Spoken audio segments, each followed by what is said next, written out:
All right, it is Combat Esports Media. I am JMMA, And I'm Darkside. and we are back here today with ESFL Live Champion, Mr. Romero. Romero, how you doing, man?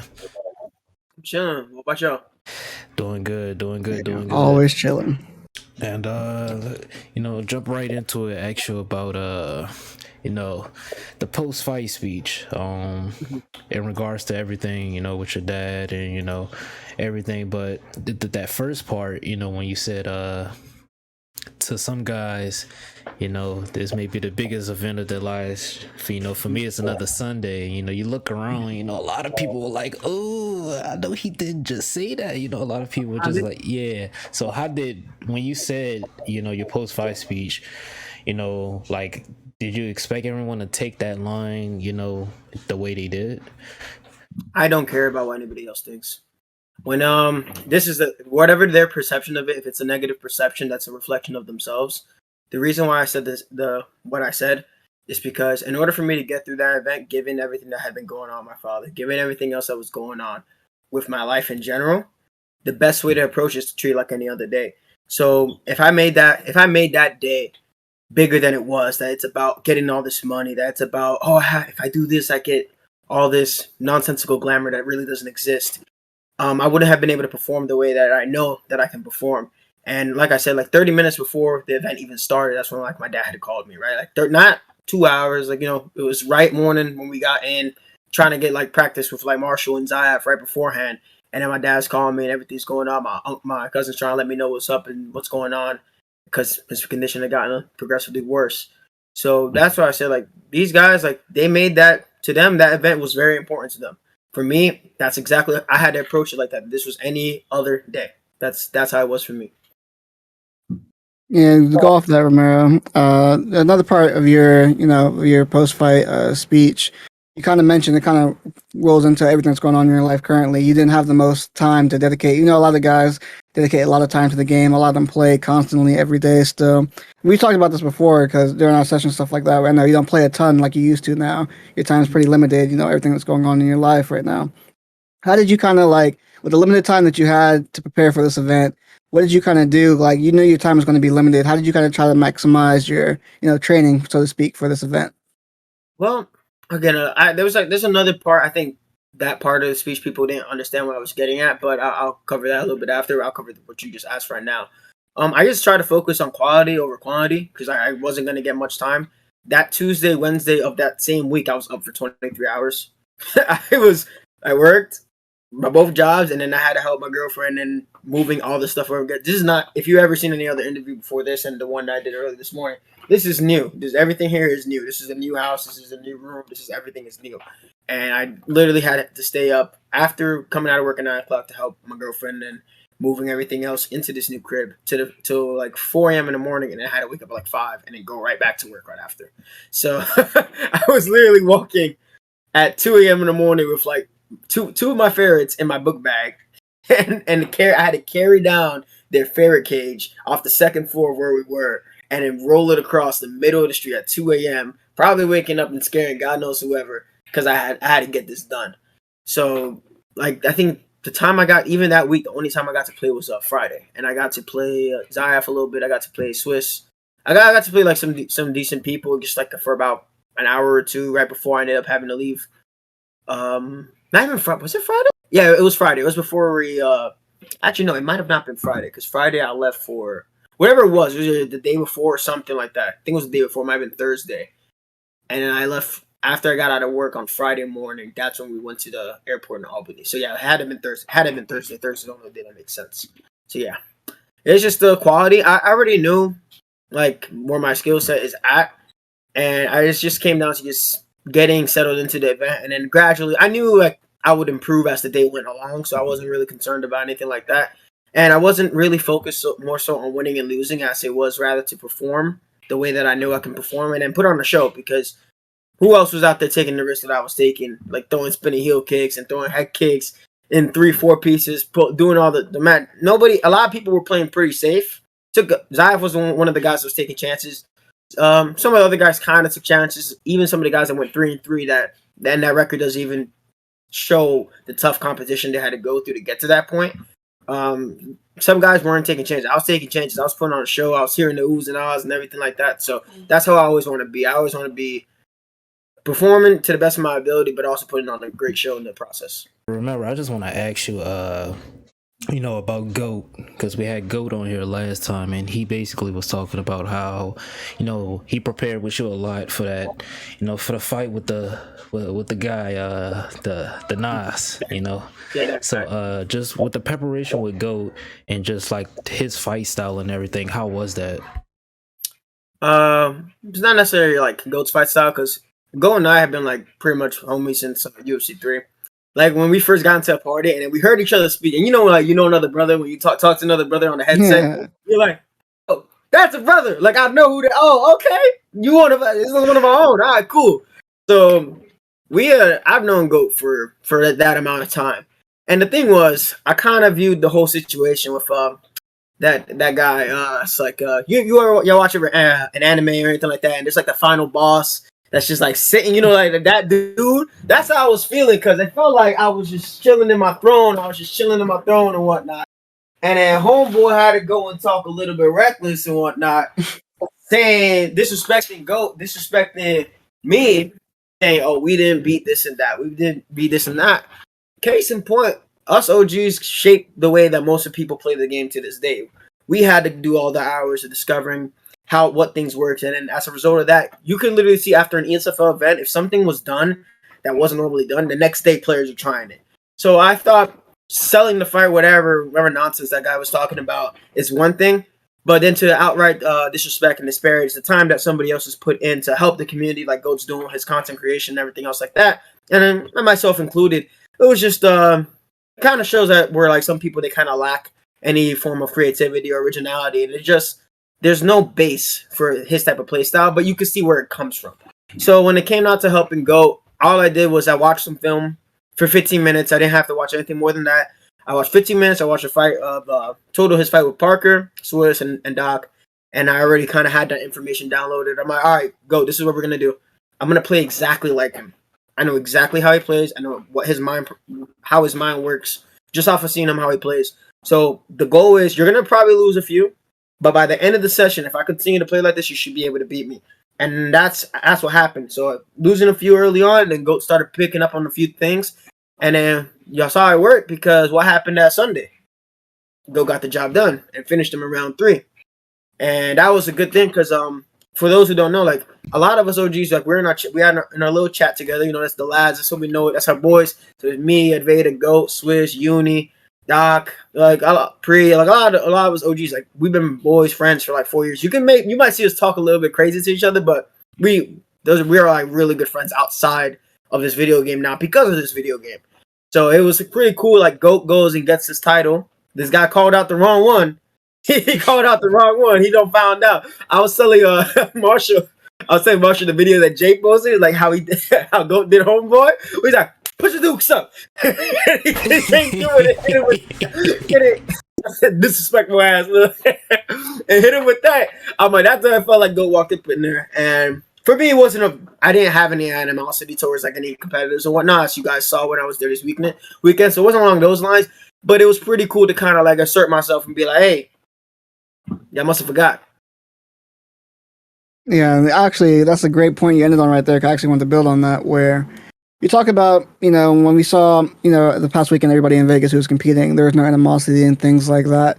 Everybody, for the most part, is pretty chill, even though it all actually all competing against each other. Obviously, some people have that competitive fire and things like that, but there was no animosity and things like that. And for someone like you who's been in the community for a long time, like I think I told you this when you were debating if you're going to make it out to Vegas or not. Like it wouldn't really feel right. Like Romero wasn't there. Like you're like one of those guys. You know what I'm saying? It's like we know we had to get you out there. And how was that? Just like seeing that in person and being able to compete in that setting. Like, is that something that you've always envisioned? Like on the big stage to get ESFL like up there, like to compete like with the that's like sports like Madden and things like that. They have like that big stage where like you got the best in the world coming together and competing like in that live setting. How was that actually getting out there and competing against those guys? So this I don't know how this is gonna sound, but not that I care. Well, because I compete in wrestling and whatnot, and I've competed in national. I've lost at nationals before, like twice already. So like I've lost on a big stage. I've won matches on a good stage. So honestly, I kind of made the event like, dude. I've gone through like 4 months of like a grueling wrestling season. I had to compete in front of people I don't know all the time. Whether they're watching me online, I don't know who's watching me online in a wrestling event. So it's not going to change anything if I'm competing in a video game in front of people, because at the end of the day, if I trust in my ability to compete the way I'm supposed to compete, then I'm going to go and compete the way I'm supposed to compete. It's going to take an adjustment period. Of course, it's a little bit different with the land. I think Pry was mentioning that as well. We were speaking about it 2 days before the event. But I wasn't really I saw it. I'm like, this is cool. This is great. I thought the presentation, everything was great. The media was great. The camera, the camera's following you around and everything like that. It's cool.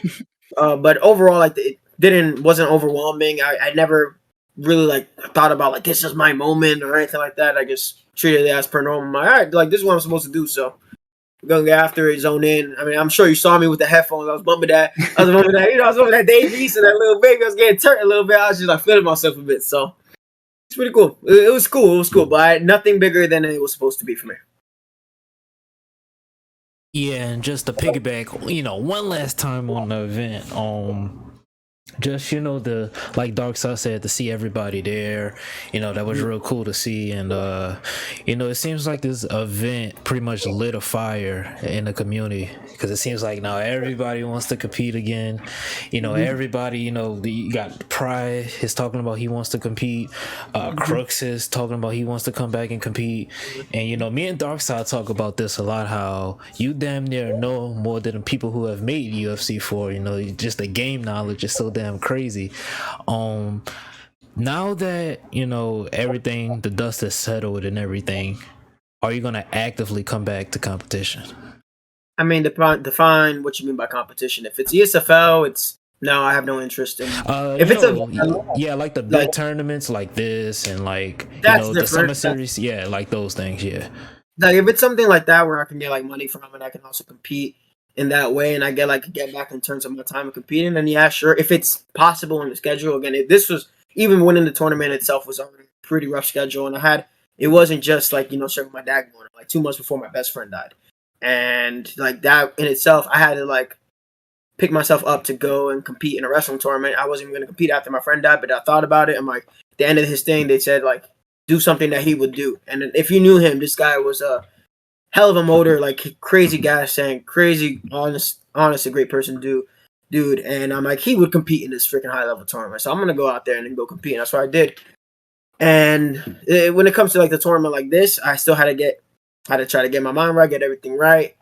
And I thankfully, if it wasn't for like support of like my subscribers, support of like people in the community that were saying that you should do it, and then the people that donated, shout out to my mama too, because my mama, when she found out, I was telling her, I'm like, yeah, I'm gonna have to go stop by the crib like downstate and then stay here, then try to go to LaGuardia, then go through the city. And she's like, nah, you're not doing that.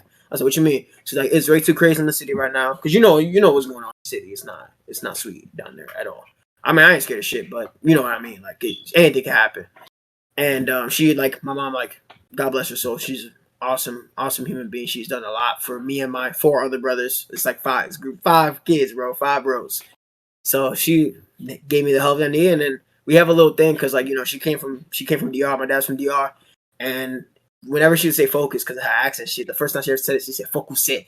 She don't say focus, she say focus it. So you'd be like, you just gotta go out there and focus it. Just do it there. I was like, cool, shit, thank you. So I was able to take the flight out to Albany, from Albany, and take the flight from Albany, and then get to Vegas and just do my thing. And yeah, if more opportunities come up like this for a live event, I'll go if it's as long as it's in the cards, because at the end of the day, like real life things, my training, all that takes a priority over the game per se. And I've done enough. I don't think I have to prove anything to anybody, but I do like enjoy competing, but I don't have anything to prove to anybody at this point.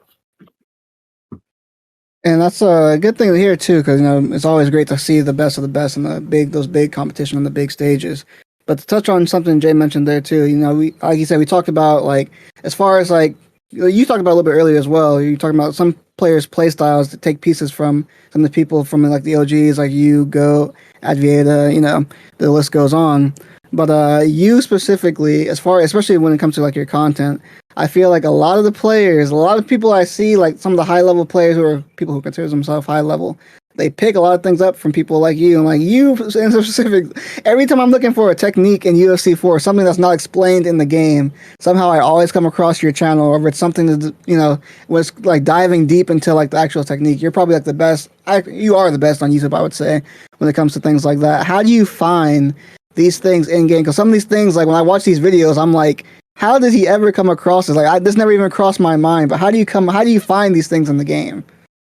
Real life application, actually. So for those who like are new to me and whatnot, my channel started because I got hurt. Like my knee got hurt like after my JUCO wrestling season, and that's how my YouTube channel started. Because like I'm like, all right, well, I'm gonna be playing video games and shit. I'm like, if this game is done correctly, some real life principles should apply, right, in the game, right? If a game is done correctly, real life things should apply. And what I started seeing was like a correlation to, all right, this works in real life here, so let me see how well it works in the game. And that's how I'm able to like find certain things with like counters, et cetera, et cetera. I remember back in UFC 3, because in sparring, I had done this in sparring. I'd done a 1-2 and a question mark kick. And I had a boy that, he liked to pull strikes a lot. So I'm going to look like I'm faking low to the body, and I'm going to come across over the head. And that's what I did. I said, all right, this is lit. So then I tried it with Aljamain Sterling. You can find the thread. It's Operation Sports. And if you go 1-2 question mark kick and your opponent tries to pull, you're gonna be able to track the pull of something. And a developer, this is before I was a game changer, he's like, how the hell did you find that? Like he didn't even know. So I try to see as much examples from like real life or whatever training situation, whether I'm training kickboxing, boxing, or wrestling, see how much I can apply that to the game. And also, like, if I'm watching certain things from a fighter, I'm like, let me see if I could try that in the game real quick. Let me see how well this is gonna work. There's like an old clip of, I don't know, was it Jared I was using? I think whatever it was either Jared or Doug Aslop, somebody I was using, and I replicated what they did in real life as their counter, and I did it like frame by frame. It was like exactly the same. Because I was just bored. I saw it, I'm like, let me try this shit. And then I did it. I was like, all right, cool. I can do that. Yeah, that's real funny to hear. And speaking on YouTube and everything, you've sort of been like a pillar as far as like, content creators and revolutionizing your style of content. Like you mentioned, you do things pretty much that no one else does, like lunge counters. I don't think anyone knew about lunge counters until you actually did it. So like things like that, like try to revolutionize the game. Is that sort of says your approach to content, or is it more so just trying to have fun while also teaching people these fun things? So the number one goal for like my channel, how it started, was I'm a competitive person. Like, I'm pretty sure that's no secret. I'm a very competitive person. However, I kind of have like a little code of honor type of thing where it's like, well, if I'm going to be the best guy, right, I got to know, my opponents have to kind of at least know just as much as me. So it's a level playing field. So when I played UFC 3, like a lot of stuff was like low key hidden and whatnot, right? So like there was guys that were good, but in my head, I'm like, is he really good, or is it because he knows something I don't? And if I know the same thing that he knows, is it going to change how things work drastically? So as my goal for my channel was like to help everybody get better, because I'm like, fuck it, if I could get better at this game, anybody else can get good at this game, right?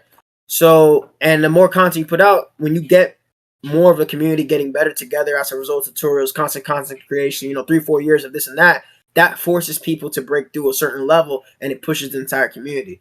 Now, like, that kind of ties into, I talk about this a lot because people, sometimes they repeat things that they hear and they don't really recognize what they're saying. So there's a conversation about skill gap and a skill ceiling. A skill gap, there is a skill gap in this game because there are people that are stuck in Division 5 and God knows for how long they're going to stay there, but they're going to stay stuck there for quite some time. There are some dudes who are like Division 12, 13, and they stay stuck there for a little bit of time. I don't really care about the divisions, but I'm just using that as an example. And there's some players that like go above all that. The skill ceiling is the one that's been reached a few times because there's a lot of solid 10 to 20, 30 really solid players, and they can all beat each other on any given day. However, there is yet to be a player that is so goddamn good that he can beat every other single good player without even getting touched. I'm talking not getting rocked. I'm talking not getting dropped. Like, beat every other good player on a consistent playing basis and never get touched at all. Like that, there's never been a player like that. So that's where I feel that hopefully my content pushes the community to get to that point where not everybody's the skill ceiling increases even higher to where like this become my play style is like the standard, like everybody's playing, or like everybody's trying to play like a Zayaf or a Jamie or whatever twist or own that they have to their style, and then there's like a whole different level above that. So it's not I don't care, not that I don't care, but like I'd say like it's not an issue for me about like subs or whatnot. I just care about hey, if I can get this information out and I can help somebody understand the game a little bit better. It can be one person, it can be 10 people. Then that's a W for me. And I had a lot of people at the event talking about like, oh, dude, I watch your videos all the time, or like, oh, I can't believe I'm playing you. Like I watch your videos, and I'm like, that's cool. But I also would tell them, hey, like take my head off. Like don't get starstruck. Like I want you to try and beat me because I'm not gonna get any better if you just gonna let me beat up on you. Feel me? So so it's just kind of having that little happy medium.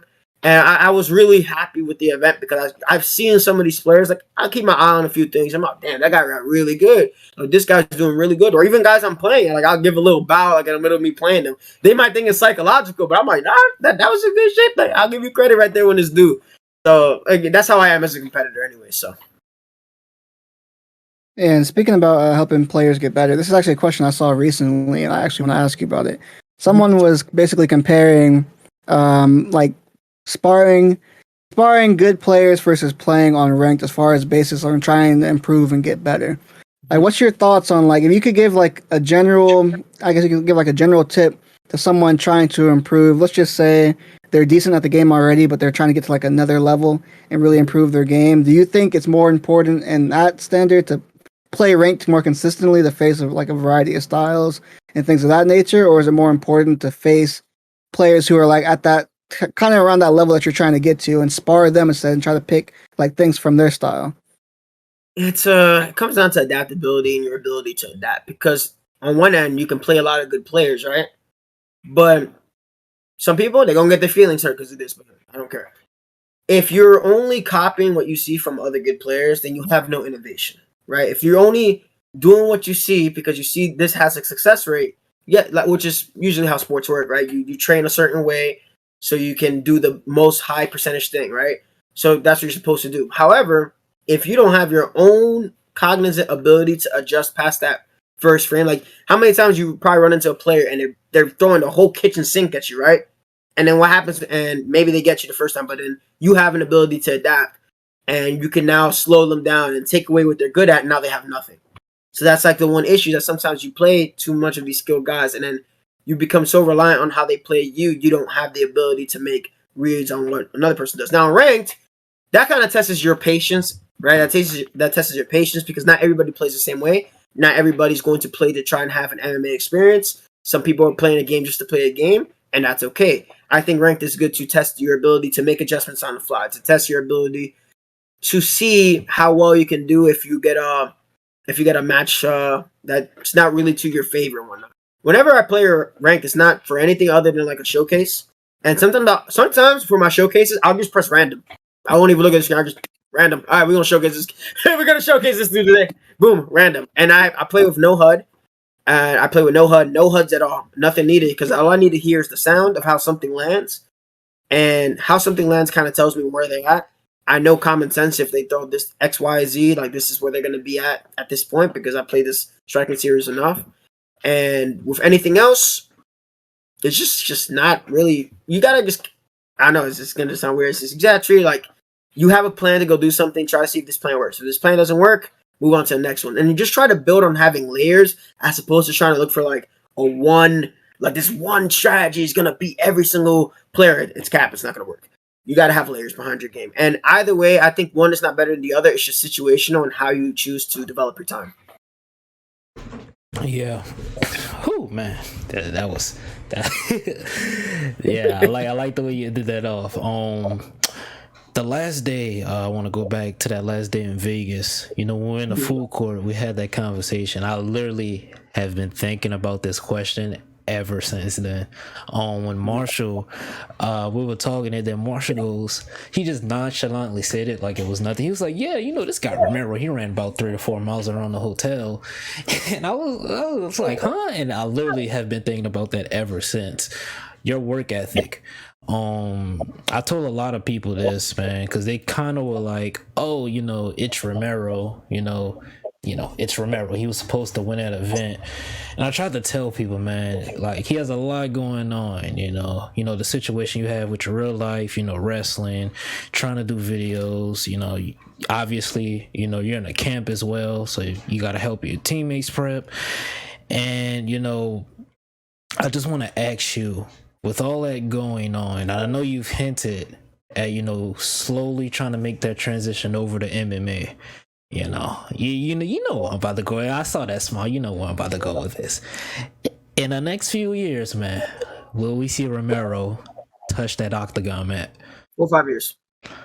Ooh. 4 to 5 years in that time frame. It doesn't have to be the UFC's octagon.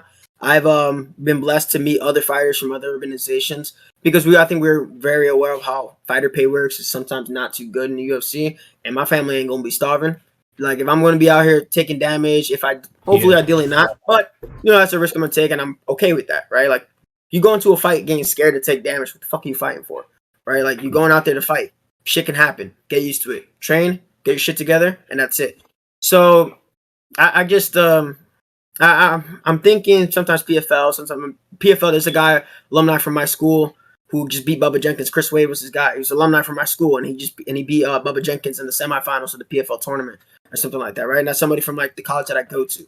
So that's like another thing I could look at. I know I know a couple of solid MMA guys. Obviously, my boy RBY, Romero.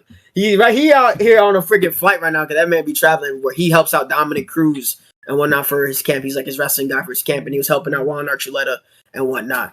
And I know Henry Cejudo, Eric Barrison. I know all the guys I'm supposed to know, and what I do with that is solely up to me, and then people will see what it's going to end up to. But to touch on the speech, when I was talking about that in the end, I already expected that. People are going to misconstrue that, but again, like, that's a reflection of themselves. The whole point of that speech was to tell you, like, I had this going on, and if I was still able to go out and compete the way I did and win, whatever struggles you have in life, somebody's bound to have it worse than you, or somebody's about to have it similar than you. And I was able to, like, despite everything going on, still able to come out at the end with the W in the tournament and whatnot. By no means was that speech supposed to be like, yeah, y'all trash, like, y'all can't touch me or whatnot. Like, it wasn't even supposed to be like that at all. It's and again, if somebody thought that was their own insecurities being projected, and they thought that about themselves, and that's how they felt about themselves when they heard that speech. Rather, it was more so about, I had this and that going on, and hopefully I did. Like, if you see me out here, I had all that going on, I was able to perform well. It don't even have to be a big ass tournament for you to do something for yourself. It could be, damn, you're tired and you can't get out of work one day or whatnot, right? And then you just think about, man, hopefully, if you got out there and did all that, I can go out and have work, and maybe I can go treat myself to like a little coffee or something. If you got something going on, it might be holding you back or whatnot. Like, you can go out and you can go take it on. You just got to approach the day for what it gives you. You can't focus on things that you can't control. Control what you can control, and don't focus too hard on things that you can't control. Try to make the best of whatever situation that you have.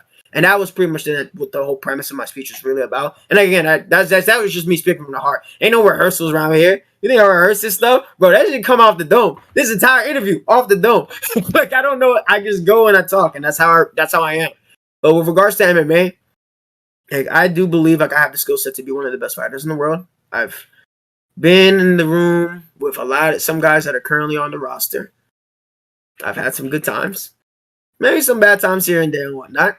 But I like where I stand. I'll leave it at that. I like where I stand in comparison to a lot of guys, and then it's solely up to me how I develop myself. I have to remain a student. I have to remain humble. I have to understand that I can always learn something from anybody. Doesn't matter who they are, what promotion they are, what their record is. I can always learn something from somebody, and I just have to continue to surround myself with the right people to help myself grow. Hey man, Jay, wrap us up, man. That was gold right there, Jay. You can't end it no better than that. That's gold. That's what I was about to say. Shit, I usually say you have any motivational words, but fuck, you didn't did that for me, Hey, right. But before we end, I do wanna say this because I have the platform now, so I feel like this is the right way to go about it. You and Pry posted that picture that we took in Vegas before we all left, and a lot of people were just like convoluted and just like, oh my goodness, like all those guys took a picture together. Like, wait, hold on, what happened? I just want to say this, you know, publicly. Honestly, I want to thank Romero.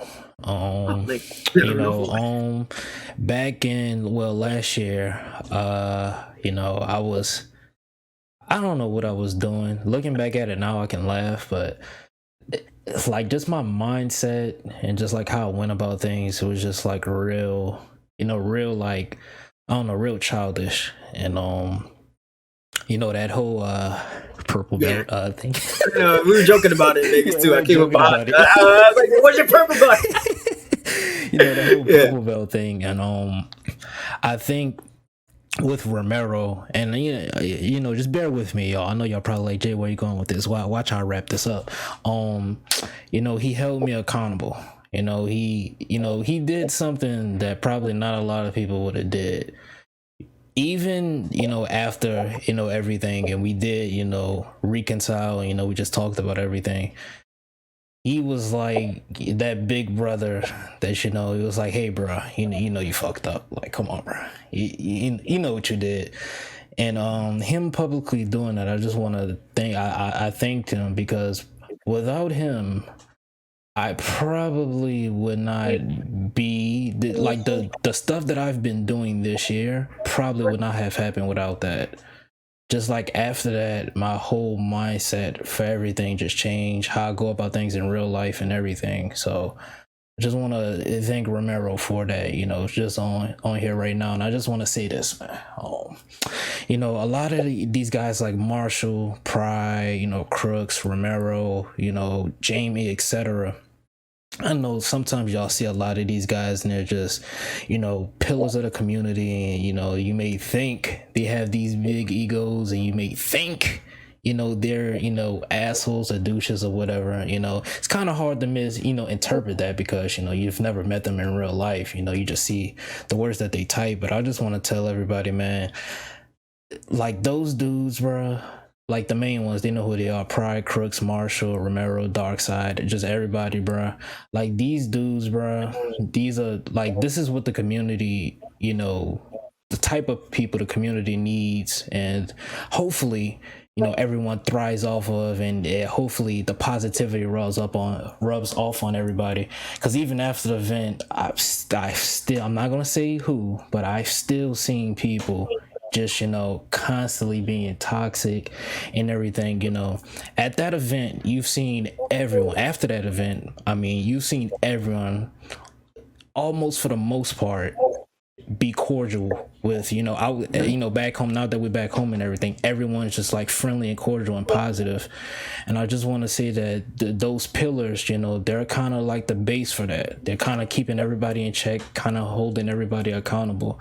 Just want to say, without those guys, bro, you know, a lot of the things that in the community that happens probably wouldn't be there, you know. So I just want to, you know, give all those guys their flowers, man, because without them, you know, it's not a lot that goes on in this community. Also, shout to Z Hunter, you know, Luber, Boiler, all those guys. You know, I don't want to leave those guys off. The rest of the ESFL staff. No, they held it down.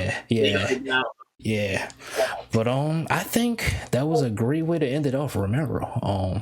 Man, that damn speech, jeez Louise, that damn speech, man. But like we always do, I will leave the link to Romero's YouTube and Twitter down below in the description, man. Also, follow us on Twitter if you want updates on everything UFC 4, ESBC, and I don't know if another combat sport game comes out or anything in the community that pops up. You know, we're on it. But anyways, man, has been your boy Darkside JMMA and ESFL Live champion Romero, and we will see y'all next time.